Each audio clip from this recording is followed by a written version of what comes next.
and welcome in to SEC Football and Beyond.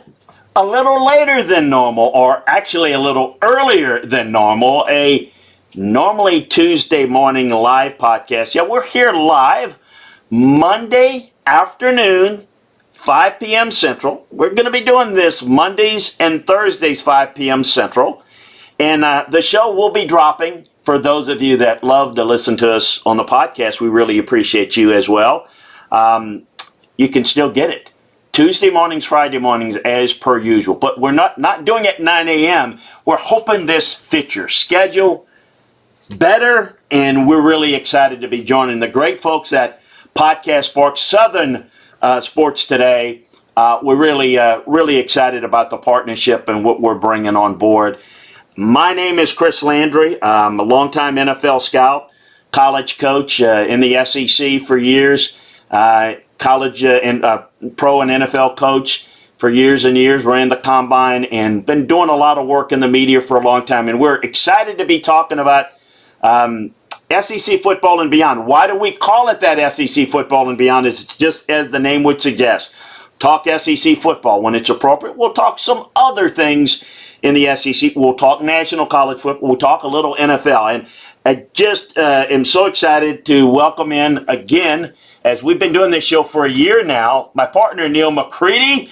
He doesn't like to brag on himself. I will a little bit, but I want to let him introduce him as a longtime friend, someone that I respect a great deal. For people that follow me, know me, look, I know that there's some media people that are good, some are not so good. This is one of the really good guys, which is why and does a great job, and has been all around the SEC. He's old is what it means. He's covered Alabama, he's covered Auburn, he covers around about, and he's a Louisiana guy. So he's a North Louisiana guy. We claim some of the North Louisiana guys from South Louisiana, not all of them. But Neil, welcome to this audience. I know we're not new to a lot of the guys that join us in the chat room every day. Just great to be with you again, my friend. Chris, good to be with you.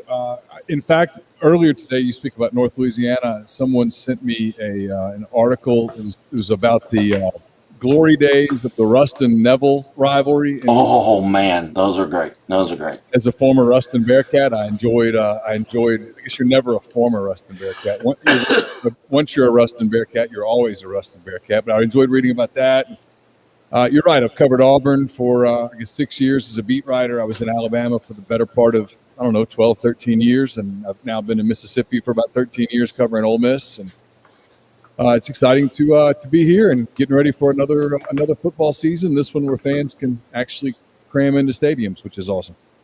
If you are a fan of this show, I'm sure you have had a chance to listen to the great Chuck Oliver show. It's on the Chris Landry Football Twitch channel. And if you're anywhere in Atlanta, anywhere near the Deep South, you're familiar with Dan Matthews, and we're so thrilled to have him. He's going to kind of help us out a little bit, particularly behind the scenes, and he is, I think Chuck would agree with me and be okay with me saying he's the brains behind that show. He's a good friend, and he does a great job, and we're excited to have him a part. He's so busy working like 9 jobs that I don't know how much he wants to chime in, but Dan, great to have you or great to be part of your family and us with our family, and you know how it goes. Appreciate you, my friend. Likewise, really looking forward to the great partnership that we're going to have going forward, and with SEC football and beyond, and the great work that you and Neil do. We're excited about that. And as we say in the business, when you get things started and you start teasing things for the future, stay tuned because this is just the start of many great things coming down the pike. Well, as most of you know, and a lot of you, and I see Blake and Spider and a number of the guys that are already joining us in the chat room. Yes, that's still a thing. You join us there, send us your questions, your thoughts, and what we're going to try to do is organize it a little bit more to where we'll get to those questions. We'll pick some of the better ones out, but we'll get to those questions probably towards the end of the show, I think, guys. But what is this show about? What do we do? We talked about SEC football beyond. We'll give you a little bit of nuggets. So what's happening around the league, what's happening around national college football, and it's not going to be the normal things. Maybe it's some things you heard of. Maybe you haven't. Maybe some film room nuggets, different things that we've come across. So we'll get to that. Today, though, and for the next several shows, as we're getting into media days next week. SEC has their media day. ACC has their media day. So it's on. We are breaking down in detail Arkansas and Vanderbilt today. On Friday's show, Thursday's live show, it's going to be Mississippi State and South Carolina. And as you get it, we're calling it two-a-days. You know, there's no more two-a-days, but on this show, there are two-a-days. Neil's been running. I haven't, but we're still ready for two-a-days, and we're going to get Arkansas and Vanderbilt in today and take you through the entire league. And the way that's going to work is we're going to go a lot of details. I'll get into that in a bit. But Neil, Dan, folks, what's happening in SEC football? A couple of things I think you need to be aware of.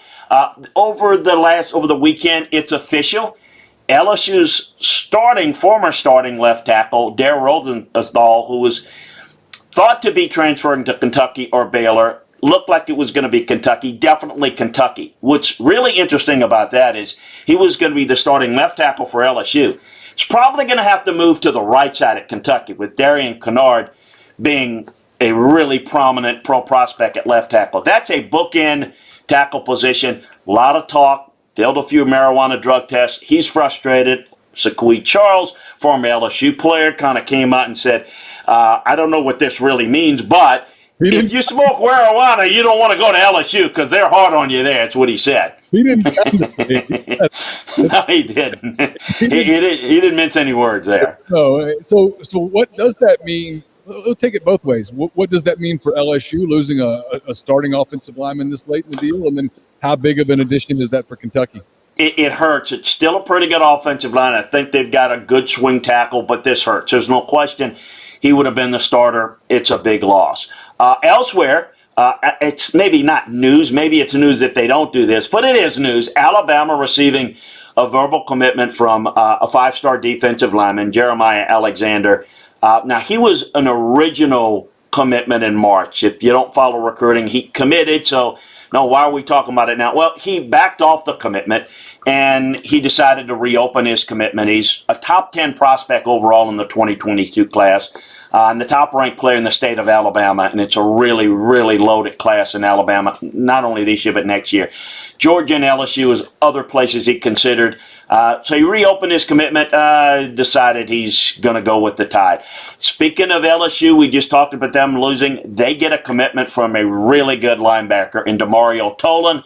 Very versatile player. He's from Kissimmee, Florida. He's 6'2", he's 205 with some growth room. Really can run. A run and hit linebacker. He can play off the edge and rush from a two-point stance. Good-looking player as well. And maybe some good news for Vanderbilt. Not quite sure, but Darren Agu, a defensive end, commitment for Notre Dame. He's a three-star kid who I think's undergraded. I think he's 6'6", he's 225. And I think he's got, 255 in his future, 260 as a defensive end. He's backed out that commitment from the Fighting Irish. And one of the places he's looking hard at, and I think there's a good shot at, is Vanderbilt. Obviously, Clark Neely was involved in recruiting him. So we'll see how that is going to play out there. So for more information around the SEC, including two recent verbals from Ole Miss and other news. We can't get to them all. We'll hit the highlights. You can go to LandryFootball.com and check out, in our notebook every day, constant information from around the world of college football. But big weekend, big get for Alabama. The rich get richer. We'll get into it in the national news breakdown a little later, Neil. But, Ohio State's just killing it as well. But Kentucky's offensive line's good. Yeah. Vanderbilt maybe with some hope. Alabama continues to roll. LSU still recruiting pretty well, but having some issues off the field. What's new? Yeah, LSU's got a lot of issues off the field. It's become a theme for that program really for the last year or so. I know that tweet got deleted, but that tweet got screenshot a lot. Let's be real here. A lot of college football players smoke marijuana. How big of a problem is this going to be internally for LSU when you lose an offensive lineman to it and you have a former player that's in the NFL that says, hey, man, if you smoke marijuana, don't go to LSU. I mean, I know it got deleted, but a lot of people are going to see that. And, again, not casting aspersions. People do what you want to do. But a lot of college football players do indeed partake in marijuana. Yeah, there's a lot of talk today, and I get hit with that a lot. Well, what do you think about guys coming out in the NFL and smoking marijuana, it's a big deal, it's not a big deal. And I'm not here to discuss, okay, first of all, it's not, the legality is above my pay grade. What I say about it, and I'm not qualified medically to say whether it's bad or good or whatever, or not as bad. I don't know that anybody says it's good, but some say for medicinal purposes it is. Again, out of my pay grade. What I say is it a problem? It's kind of like beer drinking or illegal alcohol or playing Xbox. If it distracts you from, if you're being late for meetings or you're not as attentive, or as the case, and I haven't been a user, but the rumor is that if you use the stuff, you tend to munch a lot. Is that going to be a problem from a nutrition and a development? I think all those things need to be looked at. I think what's going on at LSU is a lot of stuff off the field that's basically cast a lot of aspersions on how they're doing things. Compliance office, which has always been, let's just say, very aggressive. And I think there's a lot of infighting between, look, you're hurt football-wise. You're hurting our football team. This kid's not a bad kid. He can help us out of it. But no. We're trying to clean this up. So stay tuned on that. And certainly that tweet was because Sequoia Charles had the same problem. Tyrann Mathieu failed like 12 drug tests at LSU. And the one that got him suspended was the NCAA one. So that could be something worth watching. We'll see. So Kentucky was already pretty good up front. How much better does Rosenthal make them? I think really good. And again, I think the only issue is, does Dare have any problems with keeping himself in shape? Or, there's different things about what happened at LSU with terms of his focus. That's going to be the key. I know Kentucky did their homework. Let's make the assumption for this discussion that he's minding his P's and Q's off the field. This kid's a player. He's a big-time player. They got bookend tackles. And dare I say, in terms of experience, playing time, there's not a better tackle duo coming into the league than Kentucky. Although in Tuscaloosa and a couple of other places, they've got some elite talent that's recruited. These guys have a lot of experience.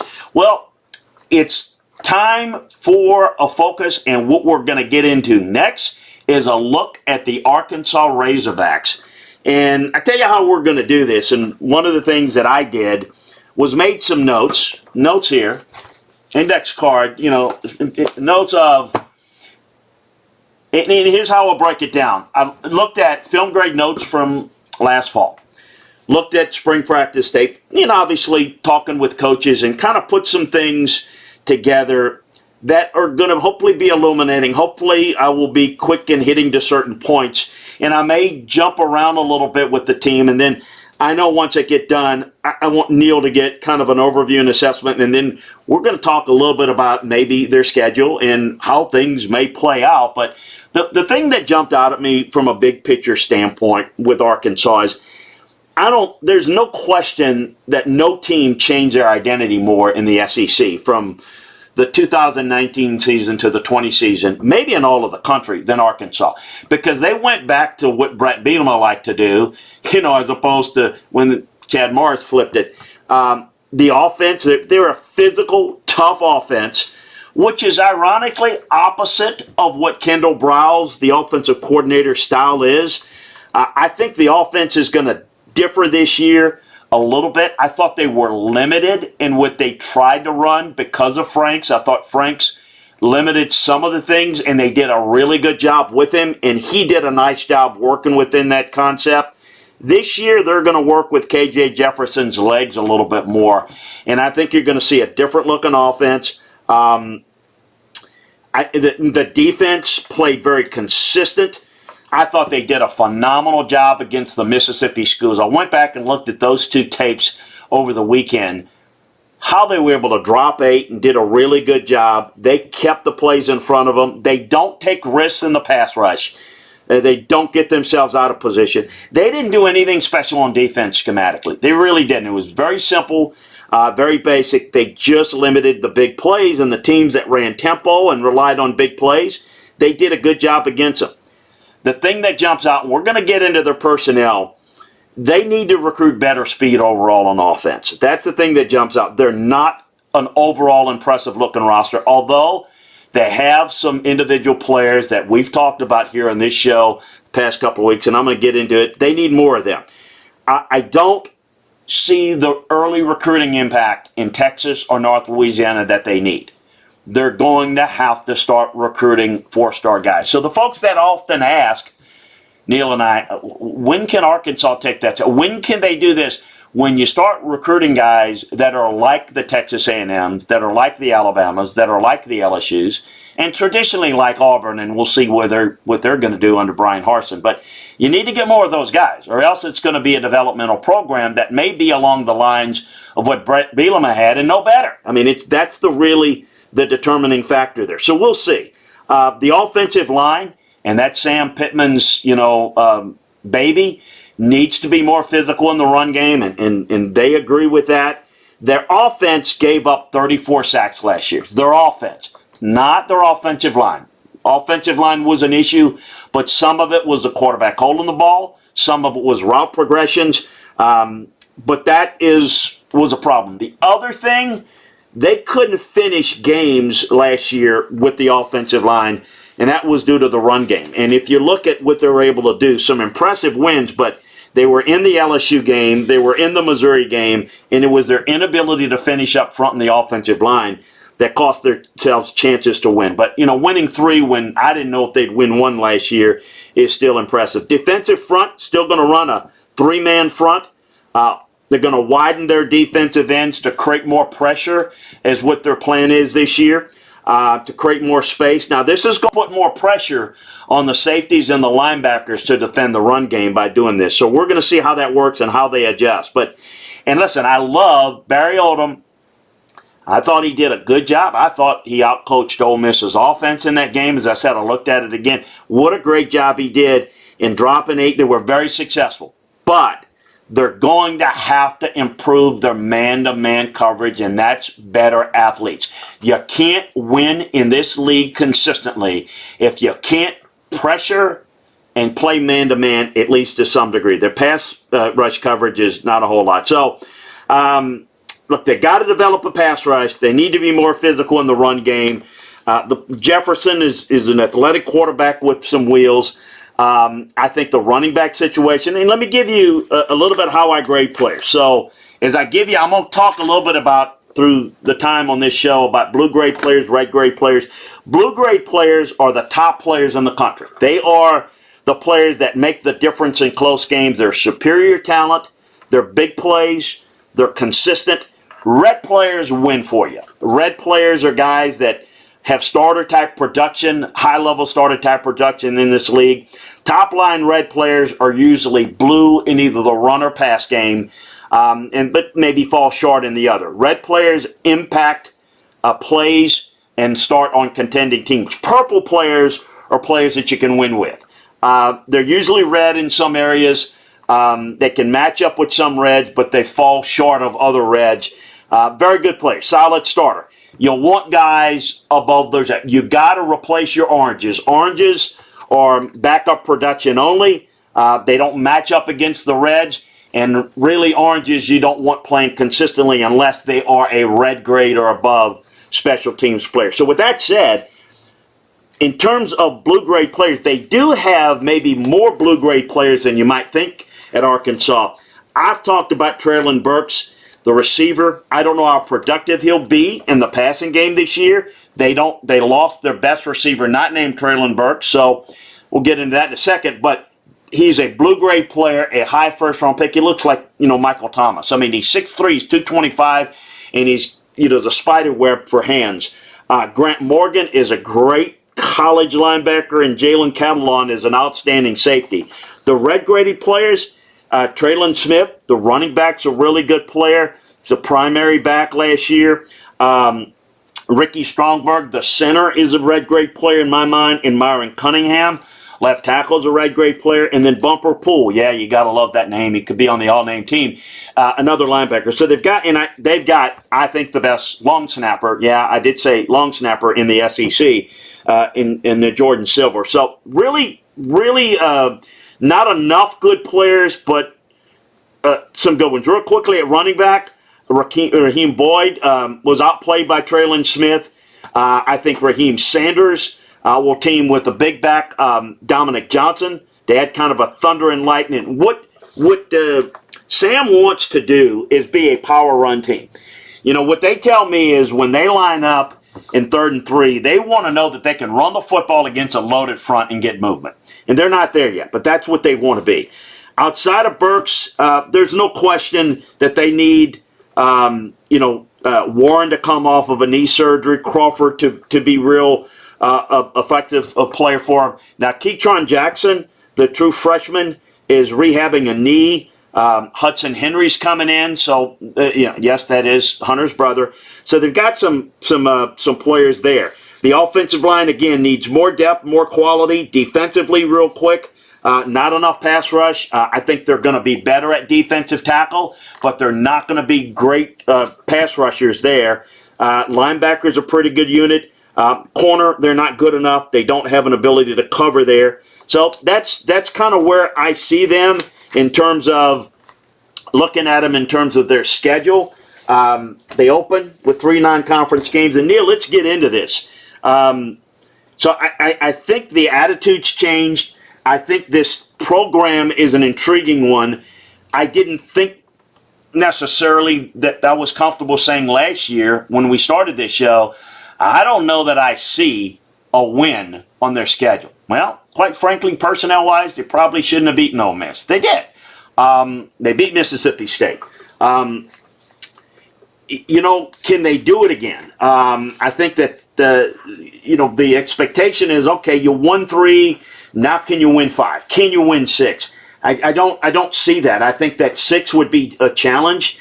If you look at it, they open up with 3 non-conference games in Fayetteville, Rice, Texas, which has been an interesting game, Georgia Southern, which is no picnic, but you're going to be expected to win. And then, they've got a gimme in Arkansas Pine Bluff. The key is going to be they've got to play SEC, Power Georgia in Athens, not good there. And then you've got Missouri and Fayetteville, which is going to be key. Obviously, they're playing Alabama, LSU, Ole Miss. They play those on the road. A&M at a neutral site in Arlington, and then Auburn in Mississippi State at home. So I'm curious to see the Raheem Sanders kid at running back. He could be the power running back. He's the freshman coming in, who they like a lot. He was an athlete that was a 225-pound guy, and immediately was an early enrollee. They said, running back, power running back. So, Neil, your thoughts on the Arkansas Razorbacks in this season? Maybe we can go over their schedule a little bit more detail and give some thoughts on it. Yeah, I talked to a couple people around that program just today, just kind of preparing for this show and kind of common themes a little bit. I won't go into the detail you just did, but 2 or 3 things stuck out. Like, there's concern about KJ Jefferson. He played well against Missouri there at the end.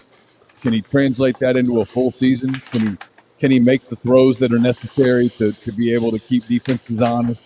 There's some skepticism there about him at quarterback. And honestly, obviously, if that doesn't work out, then they're behind the 8 ball. The big thing that's a concern for them is the pass rush. A year ago, in a lot of those games, you go back and look at it, they had some opportunities against LSU. Couldn't get it done in large part because they couldn't get to the quarterback. They score a touchdown, I believe, against Missouri with 43 seconds left in the game to take the lead, and they can't get enough of a pass rush to prevent a field goal that beat them at the buzzer to give Missouri a win in that game at the end of the season. So they're worried about that.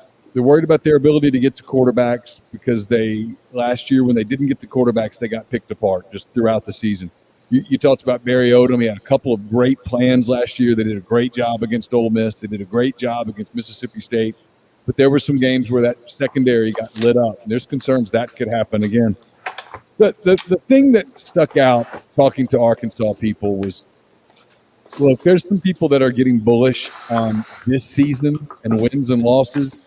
And there's some skepticism there about whether this team can actually, like you said, get to 6 wins, get to 7 wins. That's a difficult task. But there is a sense from talking to people inside that program that, hey, they're heading in the right direction. Look at what they're doing on recruiting right now. There's a sense that they're starting to get some of the kind of players that Sam Pittman wants, starting to put their stamp on the program. There's a better culture inside the program. Heard that pretty consistently. There's in Vegas, the over-under, I think, is 6.5. And I think when you look at their schedule, Chris, it's really hard to get there. I mean, it's really hard to get to 7 wins. The path to 7 wins is such a narrow road because it would have to be wins over Rice, frankly, Texas, Georgia Southern. You'd have to beat Arkansas Pine Bluff, obviously. You'd have to beat Mississippi State. You'd have to beat Missouri. And then you'd have to find another one. So if the over-under was 5.5, maybe you think about the over because there is a path to 6 wins.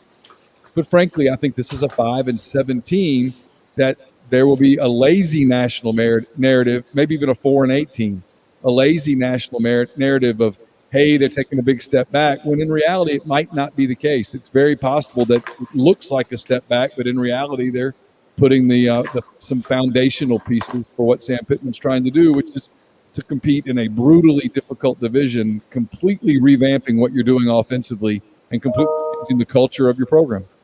Yeah, I think probably need to start 3-0.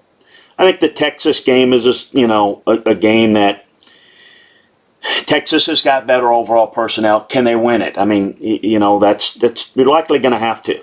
Ole Miss, Auburn, Mississippi State, Missouri. Those are games along with Texas that are, I don't know, close. Maybe close enough to win it. You definitely got to beat Rice and Georgia Southern. And again, that's not easy, but you got to do that, and you got to beat Arkansas Pine Bluff. So let's just say, for grins, that they beat Texas and they beat Arkansas Pine Bluff, of course, and start out 3-0 and then end up beating Arkansas Pine. That's 4 wins. You got to figure out where the other wins are coming from. Ole Miss, Auburn, Mississippi State, Missouri. You're not beating A&M. You're not beating Georgia. You're not beating Alabama. And you're not beating LSU. I mean, LSU would have to lose it. So where's the getting to 6 is tough for me. Again, I'm the guy that said winning 3 would be really, really good, and it was. Yet there were a couple of games that were close that they could have won 5 last year. I think that we need to see. I think that there's a lot of questions. I think Jefferson's going to have to be a real weapon in the run game, and I think their style's going to be different. But I don't think they'll be as good of a passing team, despite having a great receiver. They're going to have to work him in. So I don't know. I think that for them, I hope that they can get to 6 wins. That's bowl eligibility. That's an outstanding season because again, that means you got to probably beat Rice, Texas, Georgia Southern, Arkansas Pine Bluff, and you got 2 more. So pick Mississippi, Auburn, Mississippi State, LSU, Alabama, Georgia A&M. Pick the two of those games that they're going to win, and also beat Texas. That's what it's going to take to get to 6 wins. Well, look, here's the thing about the Texas game that's really interesting. Like everybody else, Arkansas was 25% capacity last season. That's going to be an absolute sellout. The tickets at the top of the stadium are going for $300 a pop. It's going to be absolutely packed. It's a 6 o'clock game on ESPN. College football is a game of emotion. If you're looking for an argument to make that, hey, they could win an emotion game, that's the one. They could get Texas in that scenario. And, we do this with Texas year in and year out. Oh, Texas is back. Here they come. Here come the Longhorns. And it doesn't happen. Routinely, Texas has lost games like this for the last few years. And they could lose a game like this in year 1 under Sarkisian. So that would be the one that you'd find. If you're saying, hey, how do you get there? Well, that's how you get there. You get those first 3 to start 3-0. You lose to A&M. You lose to Georgia. You lose to Ole Miss. In my opinion, you lose to Auburn. 3-4. You beat Pine Bluff to get to 4-4. And then I don't think it's out of the realm of possibility that Arkansas beats Mississippi State at home on November the 6th. That would be one they could get. You'd look at LSU and you'd hope November the 13th that it's chaos and that there is an opening. Otherwise, the talent discrepancy is too large. They're not beating Alabama. And then, look, they could beat Missouri. Missouri's better than Arkansas probably, but if you go back and look at it a year ago, they weren't that much better. And with 40 seconds left, Arkansas led the game in Columbia. So yep. The path to 6 is probably that. It's just very narrow, but it's there. And it involves beating Texas early. And look, if you beat Texas early in that game, you beat Georgia Southern a week later. Again, you'll hear me say this a lot because I believe in it. I've seen it over the have way too long that I've covered college football. Teams get momentum. Momentum means something in this sport. It's an emotional sport. Teams get momentum, and before you know it, they start believing they can do things that they couldn't otherwise do. They shorten games, make games interesting, catch a break, somebody fumbles a ball, somebody makes a bad read, whatever, and all of a sudden you steal a game because you're playing above your head. That's Arkansas's path. It's a lot to ask, but I've seen crazier things. I do like what I hear from talking to people around that program, inside that program. I do like what I hear from them about how the attitude has changed in 2 years. That's a look at the Arkansas Razorbacks, and again, we'll take you through each and every team.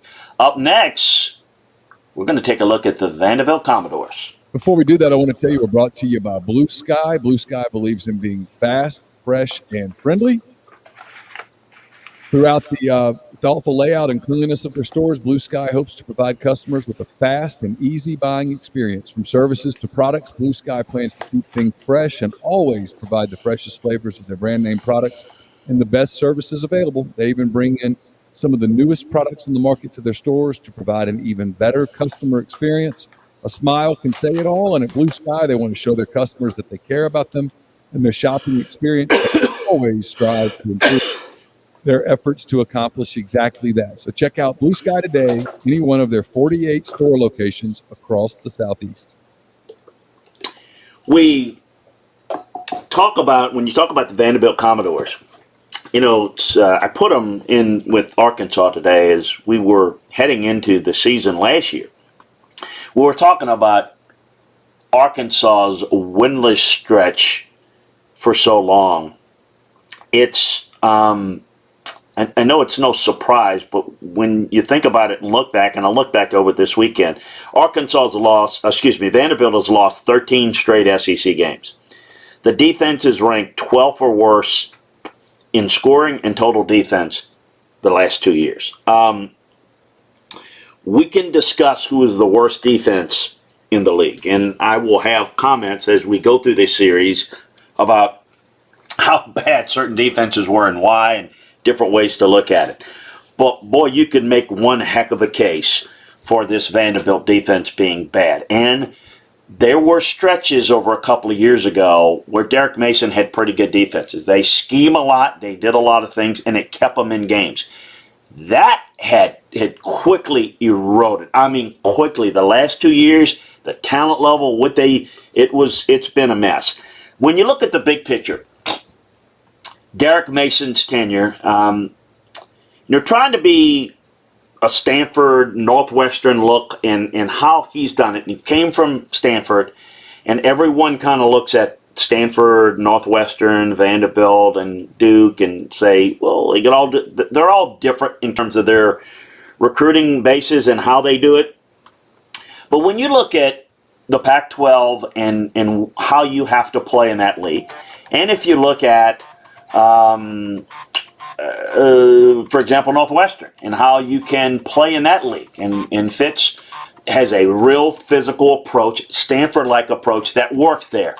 It's very difficult. It's hard to do that, if not impossible, if you're Vanderbilt, because you can't get the talent to do it. Now, the toughness, the physicality part is good. The discipline is good. It keeps you in games. But they never had the talent to be able to impose their will. So you've got to be a little bit more creative if you have less talent. They never had that type of talent. They lacked an offensive identity because, the Stanford tight end, two tight end looks didn't really work, and that's how they tried to play it for a while. The play action, etc., didn't work. Didn't take root to what they're trying to do. So I think what you're going to see out of Clark Lee and his new offensive coordinator that's going to come in and run this, Rise, is going to try to run a little bit more pro spread looks, which is going to utilize the lack of talent a little bit better, quite frankly. Defensively, I think they're going to run the different look as well. They're going to run a lot of sub packages, their base. 4-2-5 look, which Clark runs a lot. Now, that works a little bit better than with some of the personnel that they have. that they can recruit. They're going to need their identity to be competitive in the SEC. And in big picture, they've got to improve their facilities. Great. Got $300 million in renovation. That's great. That's what needs to happen. What they need to do, what Clark needs to do to sustain this job, to be competitive, his staff is going to have to recruit Southern speed and maybe have to sacrifice some size, play a little bit more speed, get more speed on the field offensively, get more speed on the field defensively, try to rally around the ball defensively, make some turnovers, be creative, be fun, be energetic. That's what they have to do. They've got to recruit better. Early down and breaking them down and looking at the film grade notes, their early down defense was bad. Their third down defense was bad. The defense was the worst in the SEC. I'll say it. Of all the bad defenses, they graded out the worst, and they were 125th in not forcing turnovers. So you can't stop people at point of attack, and you're not athletic enough to take chances and force turnovers. They were absolutely near the very bottom at forcing turnovers. Chris, I covered a bad defense a year ago at Ole Miss. I mean, they were bad, really, really, really bad. And when I saw Vanderbilt on the same field with Ole Miss, you realized how much worse Vanderbilt was. And I didn't think it was possible until I saw that game. They were abysmally bad on defense. Yeah, offensively, they average, think about this, and these are some things that make you think. Offensively, they average 1.25 points per drive. So offensively, they were a disaster. That's 121 nationally, folks. That's worse than the SEC. The defense, going back to them, allowed the most explosive plays in the SEC and the third most nationally. So you can't stop people, you can't create turnovers, and you can't stop the explosive plays. It's the absolutely the top 10 worst nationally in turnover margin. Offensively, under Coach Rye, I think they're going to run more pro sped. Now, he comes from the background where he worked for Cliff Kingsbury. They're not going to run air raid. That's not what they're going to do. They're not built for that, and that really is not what they're going to see. You're going to see a lot of formation shifts, a lot of motions, a lot of misdirections. The wide receiver position is the strength of their team if they were to have one. That's a pretty good group. Cam Johnson's a really good player. He's also a good punt returner. That's the strength of their team. I think they're going to try to work getting they've got a good tight end, too. So they'll try to work that as much as possible. The offensive line did not grade out well last year. But they're returning some guys that I think they'll be a better run blocking unit. But, boy, they do not have enough athleticism to protect the edge in the pass game. So I worry a little bit about Ken Seals having time and the receivers being able to get out on routes. So they're going to have to work a lot of run after catch. The offensive line will determine what they can do, how they can do it, and how well they can do it offensively. Going specifically into the defensive ends were really, really poor. Now, the defensive tackles might be serviceable against the run to a point. They're not really deep, so when you get them deep into games, they'll struggle there. But they just don't have any pass rush, and we'll get more into that. So, the defensively in terms of pass rush, breaking that down, 101st nationally. There's just other than having some big receivers that can catch the ball, there's not a whole lot to get excited about. Other than the talk about upgrading facilities and having one of their own coaching. I think Ken Seals is an intriguing young quarterback, did some good things. Again, protection, receivers, going to be up to Coach Rye to get it out. I think Raymond Davis, the Temple transfer, is certainly the best power back. I think that Marlowe showed some things at time, and looking at my notes on there, but he's injury prone. The freshman Patrick Smith is an intriguing player. The receivers I mentioned, Cam Johnson's really good. Abdul Rahim and Chris Pierce. Now, Johnson is the smaller of the three, and I think he's going to be in the slot. And I think that's going to work to their advantage. I think they're going to have to work that, and that could force defenses to be a little bit softer against the run to allow the run game, particularly if they run with some pace. I do think Tyler Steen is the best looking offensive lineman. I think he's definitely a guard at the next level, and I think he may be a guard at this level. The West Virginia transfer, Uzebo, can help them a little bit, just not good enough there. We talked about their defensive line. The interior defensive line play has got to help them out because I just don't know that they're going to have enough at the edge. Now, they do get Ohio State transfer Alex Williams. He could provide some pop off the edge, gives them some length. He's going to have to give them more play there. Now, I do go into the grades, just by comparison. We just talked about Arkansas's grades.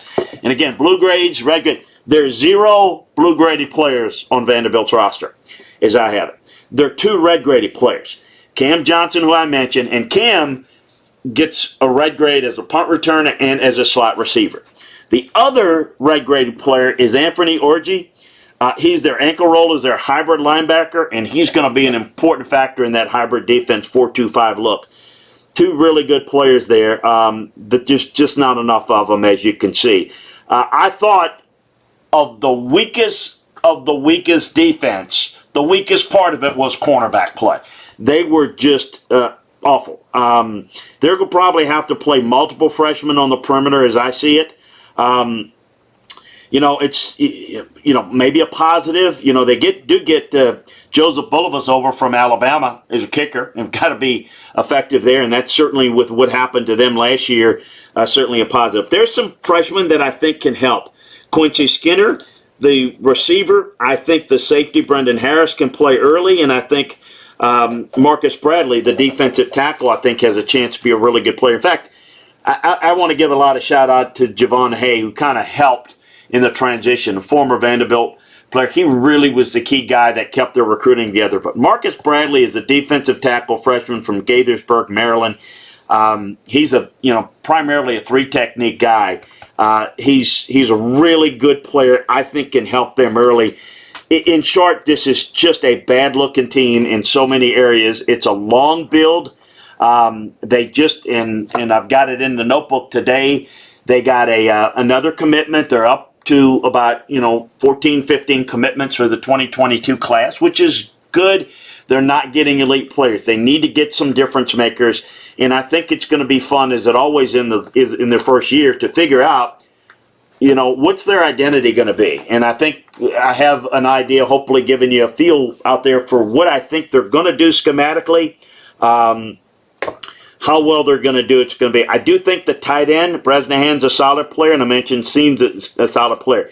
I mentioned purple grades. There's really, only 2 other guys that grade purple at this point. There's some other guys on defense that have a chance, McAllister, but there's just not a lot. There's not enough when you take purple, red, blue from quality starters in the SEC. They're the weakest roster in the SEC, and it's not really close. So we'll see. We'll see what happens with them. And you start looking at their schedule. There's only 2 teams that you would say if they win, it's not an upset. It is a big upset in most of the games that they would play, and at least a mile upset in 1 or 2 others. Yeah, so I don't have a lot to add to that. I've talked to a couple people around Vandy today. They expect the offense to be better. They do. They're going to be better up front. Have some guys that opted out offensive line last year that are back this year that they think that will add some stability. They like Sills. I do too. I actually kind of thought Sills did some really good things for Vanderbilt last year, kind of kept them in some games a couple of different times. Like you said, kind of an interesting young quarterback. Gritty kid, can make some plays, and there's something to be excited about there. And then the excitement stops. Defensively, there's a real possibility they're every bit as bad this year on defense as they were a year ago. And that's where you get into what this is all about for Vanderbilt. It's about Clark Lee coming in, and he's going to do this the slow way. It's going to be a slow build, like you said. At least their plan as of today is they're not going to look for quick fixes. They're not going to try to go jump into the transfer portal and take dozens of guys in hopes that you can bring them to Vanderbilt and work it all out.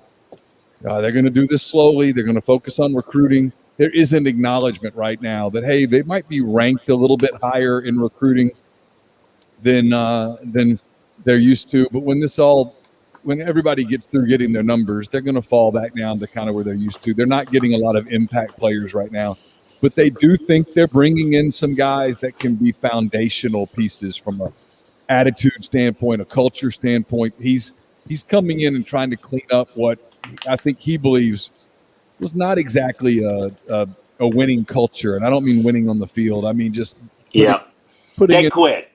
Yeah, they quit. And They quit last year. There were some issues going on behind the scenes. There was some behavioral stuff. There was some attitudinal stuff. There was some discipline stuff that happened. We talked a lot about the kicker and all that stuff. There was a lot of stuff that were distraction type things that I think you'll see Clark Lee try to eliminate, try to minimize. But this is going to be a slog of a season, Chris. I mean, you look at their schedule. They get East Tennessee at State at home. They better win it, because after that, you get Colorado State, which won't be a walk in the park. You get Stanford, which is going to be difficult. You get Georgia as your SEC opener. I guess you have a winnable game there against Connecticut. And then after that, at Florida, at South Carolina, I guess is arguably winnable. They're not beating Mississippi State. They're not beating Missouri. They're not beating Kentucky. They're not beating Ole Miss. I don't think they're beating Tennessee. We'll talk about Tennessee later in the weeks and ahead, but Tennessee's a better roster than Vanderbilt. Although Vanderbilt has kind of had some success in that game of late. They've had some success against a lot of people. They've had success against Ole Miss over the course of the last decade. They've won some games against people, but this is a bad team, and we're talking about rosters and programs and. Vanderbilt's roster is the 14th best in the league. No way around it. Yeah, I think one thing you brought up that needs to be pointed out here, when I watched the tape and studied them last year and looked at it, the film doesn't lie, but what it does sometimes, it doesn't tell you the whole story, which is why you need to piece it together. This team did quit on the field. And so what I am wondering and maybe hoping for Clark and his staff is that some of those players who did not perform well, it was, that there's a turnaround there, meaning in attitude, in play, in effort, because, when you put bad film on, it's hard to overcome that, but it's not necessarily an indication of how bad you are forever. It doesn't lock you into that. So let's see, there are two ways you get better, okay? You get better players or you get your players better. And they've got to start with getting their players better. That's what the first year is for a new head coach every year. And then you've also got to combine that with getting better players. But if you don't get your players better, if you don't generate a culture, no. Hey, for a complete breakdown of Vanderbilt, Arkansas in greater detail, I know we spent a lot of time, but even more detail. Who's the top pro prospects? Who graded out the best on each of the rosters of those two teams, as well as every other SEC team, as well as around the country? You can check out LandryFootball.com for all the latest there. Reminder again, on the Thursday live podcast, which will drop Friday morning, we'll get into the Mississippi State Bulldogs and the South Carolina Gamecocks. I'm with you, though, to wrap up, Vandy. East Tennessee State, get off to a 1-0 start. Connecticut, you need to win. That program's in bad shape. South Carolina's winnable. I mean, 3 wins is about as good as you can get. I said that for Arkansas last year, and they actually, when you look at the Auburn game and look at that, they were a little bit better. So let's hope that Vanderbilt can replicate that. Go ahead. They're going to give Clark Lee a lot of time. They're committed. They're committed to letting this be a long slog. They know where they are. You talk about stadiums and stuff. There's a lot of issues at Vanderbilt that go beyond the roster, and as long as Clark Lee doesn't do something crazy or do something scandalous, he's going to get as much time as he wants. And he is not saying he's never going to leave his alma mater, but he's going to be more inclined to stay there. James Franklin took his dream job and being from Pennsylvania and Penn State, and but he's got to get to where they're excited about him. And again, slow build. He's got an opportunity and to be there for a while if he can get a little bit of a slow build. Again, up next Thursday for Friday podcast, Mississippi State and South Carolina. But that's a look at the Vanderbilt Commodores Next up, let's go beyond with some national college football and some NFL thoughts. That's up next on the SEC Football and Beyond. And Neil, taking a look around the country, we know the Major League Baseball draft is going on. Bubba Chandler, a freshman quarterback at Clemson, was a high draft pick by the Pirates. In fact, they had 2 players off Clemson's team who was drafted by the Pirates. With where he was drafted, and for what I'm hearing, he's going to sign probably a 7-figure contract. And although he can stay at Clemson, the word is he's probably not going to do that. So no loss for them. They are recruiting really, really well, and maybe this will help them open up the window and maybe make Arch Manning even a little bit more excited about Clemson. Who knows? We'll leave that alone. Nice get for TCU. 4-star safety, D'Arco McAllister. Here's the issue. 6'1", 185, good length, good on-the-ball skills. Top dozen player in the state of Tennessee. And TCU comes in and gets him. Can't have that happen, Josh Heupel. Not off the good start there. A couple of local kids out of Nashville going to Kentucky. It's early, but certainly that's something that they've got to turn around quickly at Tennessee. We'll see how that goes. Ohio State, I mentioned a little bit earlier, continues to probably put together the best recruiting class so far this year. They get an outstanding commitment this weekend in George Fitzpatrick, a big offensive tackle. He's 285, 6'6". It's a tight end looking athlete, quite frankly, with feet. Unbelievable, getting out to the second level. Outstanding zone blocker from Englewood, Colorado. Getting it done there is Ryan Day and his staff. And a big one, a Apopka, Florida product, Nicayo Martinez. Central Florida getting this kid, 4-star kid. Schools Auburn and Florida interested. Really good get for UCF getting him. So some updates there. Some NFL news to speak of. Ugly news. Bartavius Mingo, former LSU product and drafted in the first round, if you might remember, former first-round pick. He's played with the Patriots and Colts and Seahawks, the Texans and the Bears. He signed with the Falcons this offseason. He was released Sunday, quickly, about an hour after word came out of his arrest on charges of indecency and child sexual assault. He could face up to 20 years in prison if he is found guilty of that. And checking around the league, I'm on the lookout for a couple of veteran running backs whose play slipped a bit last year due to injuries that could be the odd man out on early cut day. In Houston, Mark Ingram, obviously Alabama fame, great career with the Saints, got let go by the Ravens this past year after he signed a big contract leaving the Saints to go there. Hadn't been healthy. But when you look at his contract, Houston can save over $1.8 million. And if you look at that running back room with David Johnson, they're not going to cut him with the deal they paid him. Philip Lindsay, they could cut him and save some money. Rex Burkhead, let's watch that out. That could be somebody that might be available. Also, I think Matt Breida with the Bills could be one of the team's cuts there. He was an undrafted free agent in 2017 with the Niners. Injuries kind of limited his play, but we'll see. He was signed by the Dolphins, and he kind of fell back in their rotation. But keep an eye on those two guys. Training camp starting later this month, and we'll get you more information about the NFL and National World of College Football over at LandryFootball.com, and as well as on this show. As we say, the show is SEC Football and Beyond, and the Beyond is we do talk some national college football. We do talk some NFL, and certainly at times of the year we'll talk some other sports as you want, Neil. So that's a look around, going beyond with some national football thoughts. I think Dan's going to throw some mailbag questions at us as we get ready to head out. Is that right?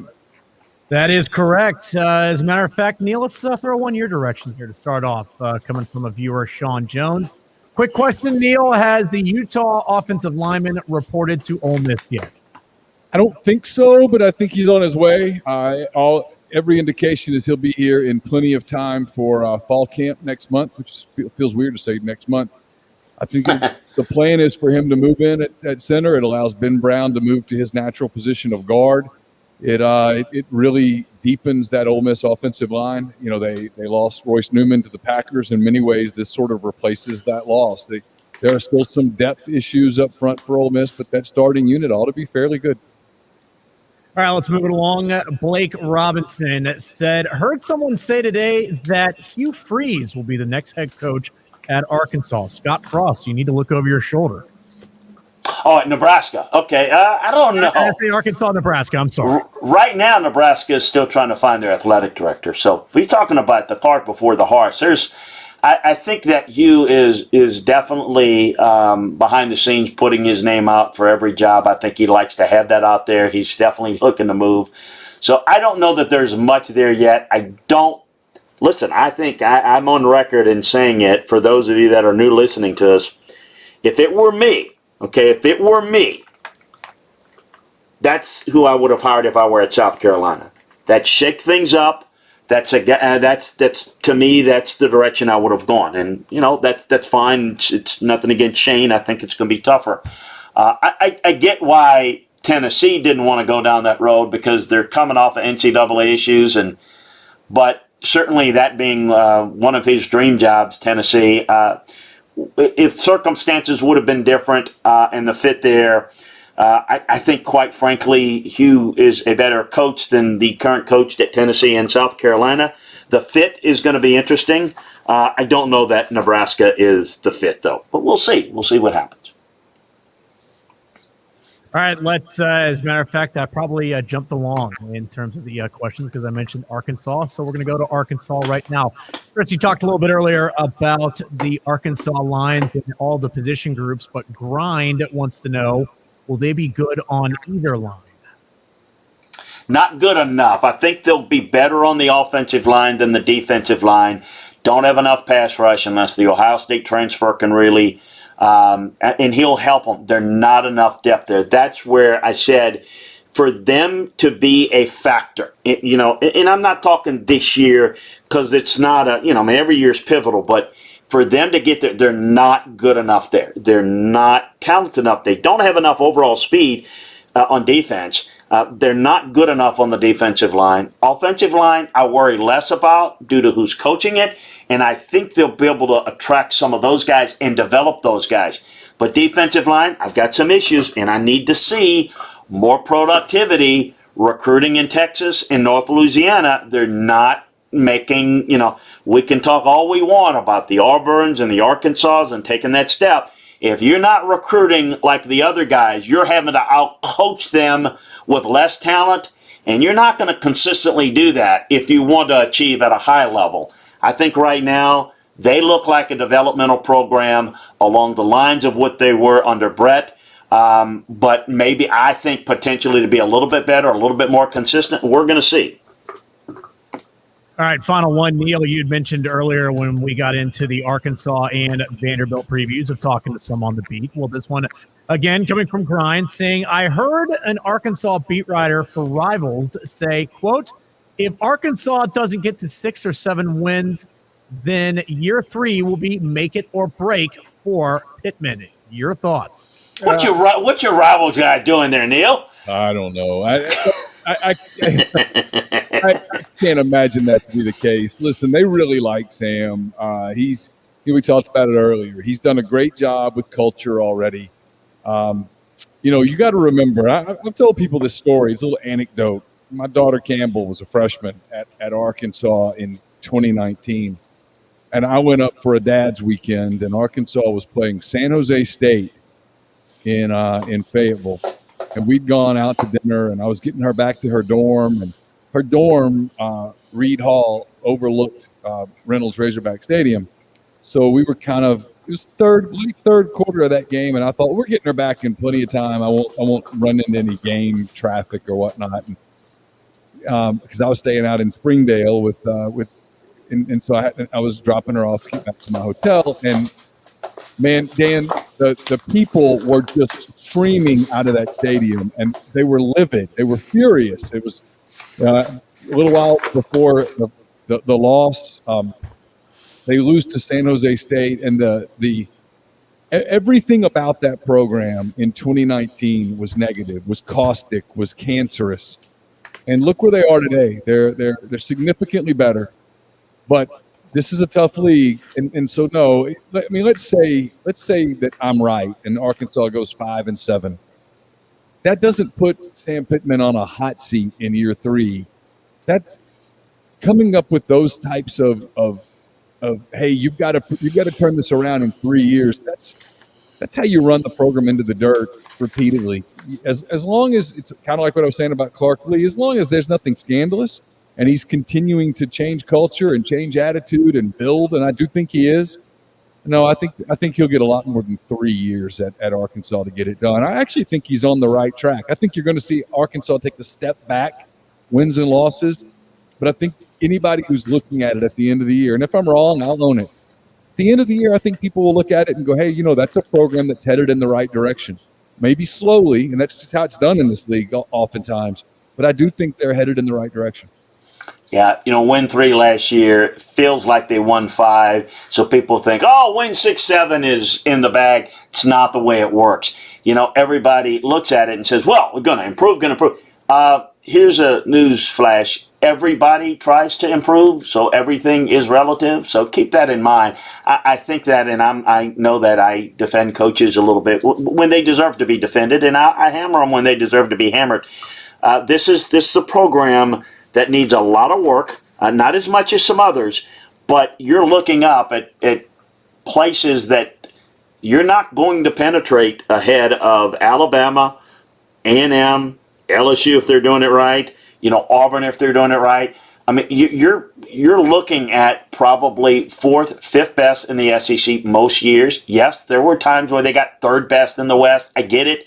That's not the expectation level, and if it is, you're probably going to be recycling coaches and not having a lot of success. Hey, folks, it has been great. A great transition over to the folks at Podcast Park and Southern Sports Today.